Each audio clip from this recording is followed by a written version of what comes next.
Hello friends, कैसे हैं आप सब लोग। मेरा नाम है सैयद वारिस शाह और आप देख रहे हैं फ्रीक रिव्यूज़। फ्रेंड्स, इस वक्त पूरी दुनिया में सबसे हॉट टॉपिक बना हुआ है रशिया और यूक्रेन की जंग के हवाले से, जो कि किसी भी वक्त खुदा न खास्ता वर्ल्ड वॉर 3 की तरफ भी जा सकती है। यहाँ पर देखने वाली बात यह है कि डिफरेंट लोग डिफरेंट तरह से दोनों मुल्कों को पोर्ट्रे कर रहे हैं। यूरोप और अमेरिका मिलकर स्टैंड विद यूक्रेन का हैशटैग चला रहे हैं, जबकि रशिया और उसके बहुत सारे सपोर्टर ममालिक स्टैंड विद रशिया का हैशटैग चला रहे हैं। लेकिन यहाँ देखने वाली बात यह है कि क्या रशिया वाकई इतना ब्रूटल कंट्री है और यूक्रेन जो है वो इतना मिजरेबल कंडीशन में है कि जिसकी वजह से पूरी दुनिया में एक मेस बना हुआ है और तमाम यूक्रेनियंस जो हैं वो बहुत ही मुसीबत से ज़िंदगी गुजार रहे हैं और मौत उन सब के सर पे मंडला रही है।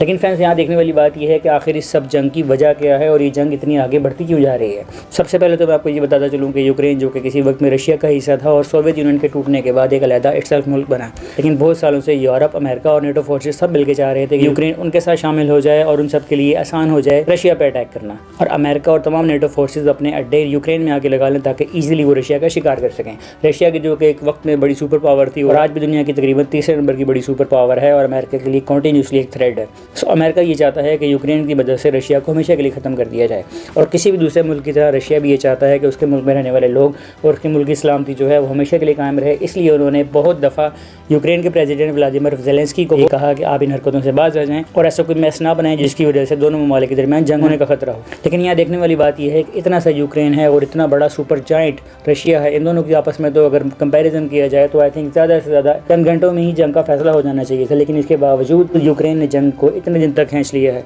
इसकी बेसिक वजह यह है कि अमेरिका, जर्मनी, पूरा यूरोप और नेटो ममालिक जो हैं वो यूक्रेन को मदद कर रहे हैं और डिफरेंट तरह का असला भी प्रोवाइड कर रहे हैं और बैक एंड पे भी खड़े हैं। लेकिन यहाँ देखने वाली बात यह है कि रशिया के प्रेसिडेंट व्लादिमीर पुतिन ने पहले ही दिन ये कह दिया था कि हमें यूक्रेन पे कब्जा नहीं करना और ना हमारे पास इतना फालतू टाइम है कि किसी मुल्क पे कब्जा करें और वहाँ की तमाम चीज़ों को मैनेज करते फिरें। वो सिर्फ ये चाहते हैं कि यूक्रेन की मौजूदा गवर्नमेंट जो कि व्लादिमीर ज़ेलेंस्की की है उसको ख़त्म किया जाए और उसकी जगह एक प्रो रशिया गवर्नमेंट लाई जाए ताकि दोनों मामला बेहतर तरीके से चल सके और कोई भी बड़ा मैस ना बने। लेकिन ज़ेलेंस्की जो कि एक नस्लन यहूदी हैं और यूरोप और नेटो फोर्सेस की गोद में बैठ के खेल रहे हैं, उनके अपने एक शख्स की हट धर्मी की वजह से पूरा मुल्क जो है इस वक्त अजाब का शिकार हुआ है और रशिया जो है वो भी बहुत ब्रूटली एक्ट कर रहा है। और इन दोनों की इस जंग की वजह से पूरी दुनिया में अलार्मिंग सिचुएशन है कि कहीं वर्ल्ड वॉर 3 की तरह हो जाए। और यहाँ पे प्रॉब्लम भी यही है कि एक शख्स व्लादिमीर ज़ेलेंस्की, उस एक शख्स की हट धर्मी की वजह से ही ये सब मैस बना हुआ है। असूलन तो चाहिए ये था कि अमेरिका और बाकी तमाम ममालिक मिलकर व्लादिमीर ज़ेलेंस्की को समझाते कि आप बैक एंड पे हो जाएँ और आपकी हुकूमत ख़त्म हो जाने से कुछ ज़्यादा बड़ा मसला नहीं बनेगा, लेकिन वहाँ पर रहने वाले करोड़ों लोग जो हैं वो आराम से अपनी ज़िंदगी गुजार सकेंगे।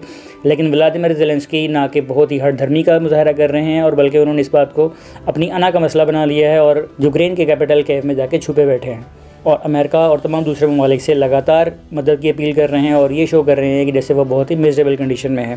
लेकिन इस सब का मतलब ये नहीं हो जाता कि रशिया जो कर रहा है वो भी कोई बहुत अच्छी बात है, बल्कि मैं तो बिल्कुल ये कहूँगा कि रशिया ने जो पिछले कुछ दिनों में बहुत ही ब्रूटली एक्ट किया है, मैं तो 100% उसके खिलाफ हूँ। अभी 2 दिन पहले भी एक वीडियो आई जिसमें पाकिस्तानी स्टूडेंट की तरफ से बयान आया कि रशिया की फायरिंग की वजह से बहुत सारे स्टूडेंट वहाँ परेशान फंसे हुए हैं। और अभी कल की एक न्यूज़ है जो कि बहुत ही दर्दनाक और अफसोसनाक है कि इंडिया के एक स्टूडेंट जो कि वहाँ अपनी पढ़ाई के लिए गए हुए थे और वो एक शॉपिंग मॉल में ग्रोसरी लेते हुए रशिया की बेतहाशा और बेदरीक अंधाधुंध फायरिंग की वजह से उनकी भी जान चली गई। और इसके साथ साथ ये भी न्यूज़ आई कि 1200 निहत्ते सिविलियन उनकी भी जानें चली गई हैं। और इन सारी हरकतों की वजह से पूरी दुनिया का जो झुकाव है वो डेफिनेटली यूक्रेन की तरफ है कि यूक्रेन के आम लोगों पर भी इतना ब्रूटली रशिया अटैक कर रहा है। इवन कि रशिया ने वहाँ वैक्यूम बम का भी एक्सपोर्ट किया जिसकी वजह से बहुत सारी सिविलियंस जो हैं बहुत तड़प के मरे हैं। और अपनी ऐसी ही हरकतों की वजह से रशिया ने बहुत सारी दुनिया को अपने खिलाफ भी कर लिया है। हालांकि देखा जाए तो ये मामला दुनिया की बड़ी ताकतें मिलकर बहुत ही आराम से सॉल्व करवा सकती थी।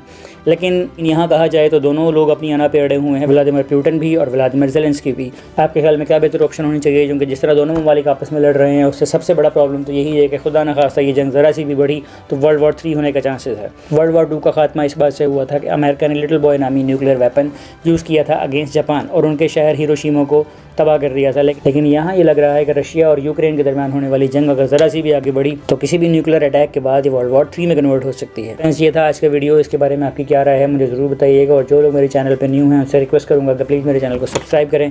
आपसे मुलाकात होगी एक नेक्स्ट वीडियो में, तब तक के लिए अपना बहुत सारा ख्याल रखिएगा। अल्लाह हाफ़िज़।